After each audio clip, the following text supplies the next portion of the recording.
Movie की starting में हम मिसी नाम की एक लड़की को देखते हैं जो अकेले हाईवे पर ड्राइविंग कर रही है। तभी वो अपने सामने देखती है कि यहाँ पर एक आगे ट्रक रुका हुआ है। उसके सामने एक लड़का भी खड़ा हुआ है। वो उसे काफी अट्रैक्टिव लगता है, इसीलिए मिसी अपनी कार रोक देती है और ये देखने के लिए कि उसे हेल्प तो नहीं चाहिए। वो उससे पूछती है कि क्या हुआ है, तो वो लड़का बताता है कि उसका ट्रक खराब हो गया है और अब वो अपने वाइन यार्ड पर नहीं पहुंच पा रहा है। मिसी अब उस लड़के का नाम पूछती है जो वो अपना नाम जो बताता है। मिसी अब उसे लिफ्ट देने का ऑफर करती है जो इसके लिए मान जाता है और अब दोनों लोग कार में बैठकर उसके घर की ओर निकल जाते हैं। दोनों लोग उसके घर पर पहुंचते हैं और जैसे ही यहाँ पर कार रुकती है दोनों के बीच में यहाँ पर थोड़ा रोमांस होने लगता है। वो दोनों कार में ही किस करना शुरू कर देते हैं, लेकिन मिसी अब यहाँ पर थोड़ा प्राइवेसी चाहती थी। वो कहती है कि चलो कोई रूम लेते हैं। जो अब उसे इम्प्रेस करने के मूड में होता है। वो बताता है कि उसकी फैमिली का एक टाइम पर बहुत ही सक्सेसफुल वाइन फैक्ट्री था और फिर इसके बाद में जो खुश होता है और उसे अपने घर के अंदर चलने के लिए कहता है। मिसी इस बात के लिए मान जाती है, लेकिन अगले सीन में हम देखते हैं कि वो फैक्ट्री के अंदर बंधी हुई है और अपनी जान की भीख मांग रही है। तभी अब यहाँ पर कोई आता है और उसके हाथ में बहुत बड़े से हथियार होते हैं और फिर वो उसी से उसके पेट को चीर देता है। यहाँ पर अब मिसी की बेरहमी से हत्या हो जाती है। अब यहाँ पर हमें पता चलता है कि जो असल में एक सीरियल किलर है जिसने कई और भी लोगों को वाइन फैक्ट्री में यहाँ पर मारा है। अब कहानी अलग जगह पर शिफ्ट होती है और हम टेस नाम की एक सिंगल मदर को देखते हैं जो अपने बेटे वॉल्टर के साथ में उसी वाइन यार्ड पर पहुंचती है। ये वाइन यार्ड उसके पापा का था और अब उसके गुजर जाने के बाद में टेस इसे बेचने के लिए आई है। टेस का अपने पापा का जो रिश्ता था वो बहुत ही खराब था। उसने टीनेज में ही ये घर छोड़ दिया था और उसने कसम खाई थी कि वो कभी भी वापस नहीं लौटेगी, लेकिन उसके हालात इस समय ठीक नहीं थे जिससे कि उसे यहाँ पर अब लौटना पड़ा। अब यहाँ पर उसकी मुलाकात एक मार्गरेट नाम की लेडी से होती है जो असल में उसकी बुआ है। वो उसे देखकर काफी खुश होती है। मार्गरेट अब उसे जो से मिलवाती है और बताती है कि जो को बचपन में वाइड पर अबेंडन कर दिया गया था और फिर उसे मार्गरेट और टेस के पापा ने अडॉप्ट कर लिया। जो अब यहाँ पर टेस और वॉल्टर को घर के अंदर ले जाता है, लेकिन अब यहाँ पर टेस घर के अंदर आते ही अनकंफर्टेबल फील करने लगती है और इस जगह से उसकी बहुत ही पेनफुल मेमोरीज भी जुड़ी हुई थी क्योंकि उसके पापा यहाँ पर उसके साथ में अब्यूज किया करते थे। वॉल्टर को पुराना घर एक्सप्लोर करने में यहाँ पर मजा आ रहा था, लेकिन टेस अंदर ही अंदर बहुत ही ज्यादा डरी हुई थी। शाम को टेस का लॉयर आता है और वो उससे बताता है कि टेस के पापा ने उसकी पूरी प्रॉपर्टी उसी के नाम कर दी है। अब उसके पास में यहाँ पर 3 ऑप्शंस हैं, या तो वो चाहे इसे अपने पास में रख सकती है या फिर वो मार्गरेट को ट्रांसफर कर सकती है या फिर इसे बेच भी सकती है। अगर वो इस प्रॉपर्टी को बेचती है तो यहाँ पर कोई भी डेवलपमेंट नहीं होगी। टेस कहती है कि उसे इस जगह से कोई भी लगाव नहीं है, इसीलिए वो इसे बेचना चाहती है ताकि वो सिटी में एक घर खरीद सके और वॉल्टर को एक बेटर फ्यूचर दे सके।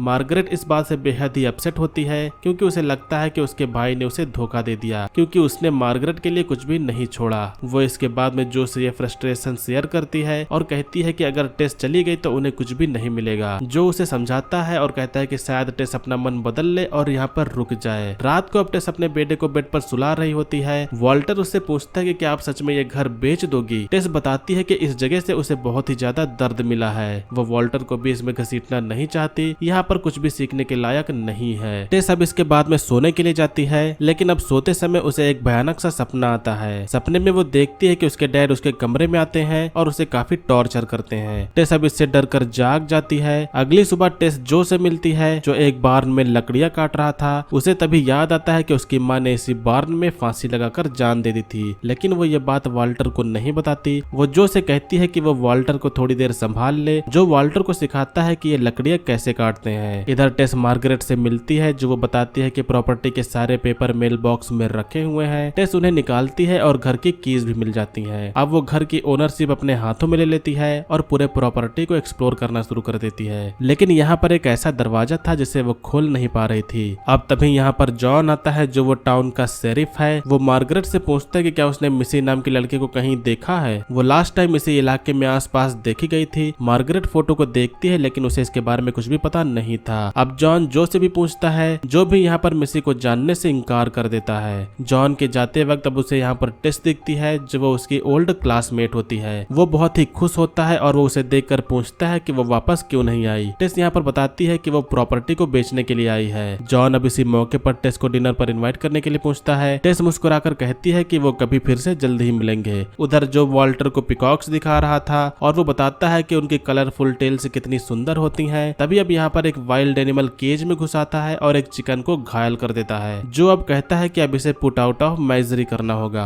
वॉल्टर पूछता है कि ये कैसे। जो अब उसे इंस्ट्रक्ट करते हुए कहता है कि इस चिकन की गर्दन तोड़ दो। वॉल्टर से ये हो नहीं पाता, जिससे जो ये खुद ही कर देता है। फिर दोनों लोग मिलकर उसे जमीन में दफना देते हैं। जो वॉल्टर को बताता है कि जब वो उसकी उम्र का था तो वो मार्गरेट के साथ में मूवीज देखा करता था। वॉल्टर खुश होकर कहता है कि वो भी अपनी ग्रैंडमा के साथ में मूवी देखना चाहता है। जो उसे प्रॉमिस करते हुए कहता है कि वो एक दिन जरूर करेगा। अब जो इसके बाद में वॉल्टर को वाइनयार्ड ले जाता है और वो उसे यहाँ पर सिखाता है कि रोटन ग्रेप्स को कैसे काटना है। अब तभी यहाँ पर टेस आ जाती है और वो उसे मना करते हुए कहती है कि इससे वॉल्टर का हाथ कट जाएगा। जो बताता है कि ग्रेप्स को एक मशीन में डाले जाते हैं जिससे जूस निकलता है। वॉल्टर मशीन पर ब्लड स्ट्रेन्स को देखता है और पूछता है कि ये क्या है। जो अब उसे टालने की कोशिश करता है और कहता है कि ये ग्रेप्स के जूस है। अब इसके बाद में यहाँ पर 4 दोस्तों का एक ग्रुप यहाँ पर आता है। यहाँ पर रॉजर नाम का जो बंदा था वो एक गे होता है और उसे जो में इंटरेस्ट हो जाता है। वो कहता है कि उसे वाइनरी देखनी है। जो अब उसे अंदर ले जाता है। रॉजर अब उसे सेड्यूस करता है और मसाज देते हुए किस कर लेता है। इस इंसिडेंट से जो थोड़ा पीछे हटता है, लेकिन फिर भी वो रॉजर को उसी रूम में ले जाता है जहाँ मिसी मरी थी।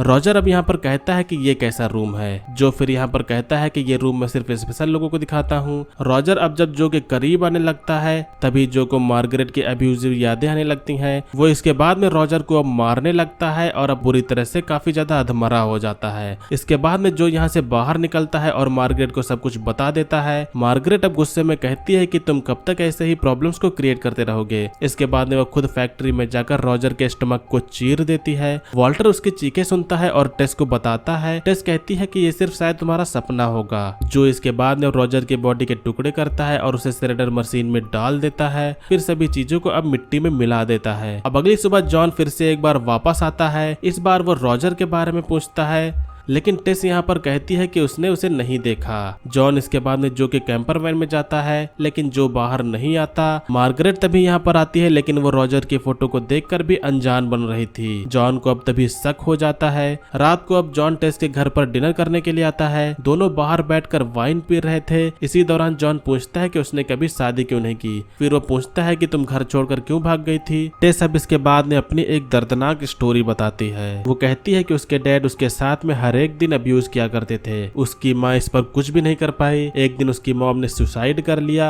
और कुछ समय बाद में टेस प्रेग्नेंट हो गई। बच्चा जो था वो स्टिल बॉर्न था। मार्गरेट ने कहा कि उसने उसे दफना दिया। टेस इसके बाद में वहां से भाग गई। जो ये सभी चीजें छिपकर सुन रहा होता है और अब इसके बाद में अगली सुबह जो वॉल्टर को चिकन कूप ले जाता है। फिर इसके बाद वो टेस को वाइन फैक्ट्री दिखाता है और यहाँ पर वो अपना वाइन ऑफर करता है। टेस इसे एंजॉय करती है। इसके बाद में अब यहाँ पर जो टेस को किस करने लगता है और दोनों लोग फिजिकल हो जाते हैं। अब तभी यहाँ पर इसी दौरान वॉल्टर अंदर आ जाता है और दोनों को इसी हालत में देख लेता है। वॉल्टर अब यहाँ से डरकर भागने लगता है। जो गुस्से में वाइन की टोकरी को तोड़ देता है और ट्रक लेकर निकल जाता है। मार्गरेट अब टेस को डिनर पर बुलाती है, लेकिन डिनर में कुछ यहाँ पर गड़बड़ होती है। वॉल्टर बेहोश हो जाता है और इसी के साथ में टेस भी बेहोश हो जाती है। मार्गरेट ने यहाँ पर उनके खाने में जहर मिलाया हुआ था। वॉल्टर को स्टेबल में बंद कर देती है और टेस को फैक्ट्री में ले जाकर वो फांसी पर टांग देती है। टेस अब इसके बाद में जब होश में आती है तो मार्गरेट यहाँ पर उससे कहती है कि अगर उसने प्रॉपर्टी साइन नहीं की तो वॉल्टर को मार देगी। इधर जॉन भी वाइनयार्ड पहुंच जाता है और उसे मिसी की कार दिखाई देती है। तब उसे पता चल जाता है कि जो ने उसे झूठ बोला था। जॉन अब घर के अंदर जाकर वॉल्टर को बचा लेता है। मार्गरेट अब यहाँ पर टेस को एक और शॉक न्यूज सुनाती है। वो कहती है कि जो उसका एडॉप्टेड सन नहीं है, जो असल में टेस का ही बेटा है, जो उसके पापा के साथ में अब्यूज से पैदा हुआ था। मार्गरेट ने उसे झूठ बोला था कि उसका बच्चा मर गया। टेस ये सुनकर बेहद ही ज्यादा टूट जाती है, क्योंकि अभी पिछले ही दिन दोनों साथ में फिजिकल हुए थे। ये सुनने के बाद में टेस बहुत ही ज्यादा शॉक रह जाती है। जो अब इसके बाद में अंदर आता है और वो जॉन पर हमला कर देता है। दोनों इसी बीच में लड़ने लगते हैं, लेकिन जो उसे पिचफॉर्क से मार देता है और यहाँ पर अब जॉन मारा जाता है। वॉल्टर अपनी मॉम को बचाने के लिए अंदर आता है। मार्गरेट उसे रोकने की कोशिश करती है, जिसके बाद में टेस अब उसके सिर पर पत्थर मारकर उसे मार देती है। जो को जब होश आता है तो मार्गरेट की लाश को देखकर पागल हो जाता है, जिसके बाद में अब वो टेस का गला दबाने लगता है। वॉल्टर अब इसी बीच में उसके पॉकेट से ग्रेप कटर निकालता है और अब वो इसी से जो का गला काट देता है, जिससे कि अब यहाँ पर जो भी मारा जाता है। अब लास्ट में यहाँ पर टेस और वॉल्टर दोनों वाइनयार्ड छोड़कर यहाँ से चले जाते हैं। इसी के साथ में यहाँ पर इस मूवी का एंड होता है। तो ये थी 2024 की एक थ्रिलर सस्पेंस मूवी का एक्सप्लेनेशन। मूवी का नेम है वाइनविल। उम्मीद करता हूँ कि आप लोग ने मूवी के एक्सप्लेनेशन को एंजॉय किया होगा। मूवी का एक्सप्लेनेशन आपको पसंद है तो वीडियो को लाइक करेगा। चैनल पर अगर आप लोग नए हो तो सब्सक्राइब करिएगा। आज की वीडियो वीडियो के लिए बस इतना ही, मिलेंगे अगली वीडियो में। तब तक के लिए बाय, जय हिंद।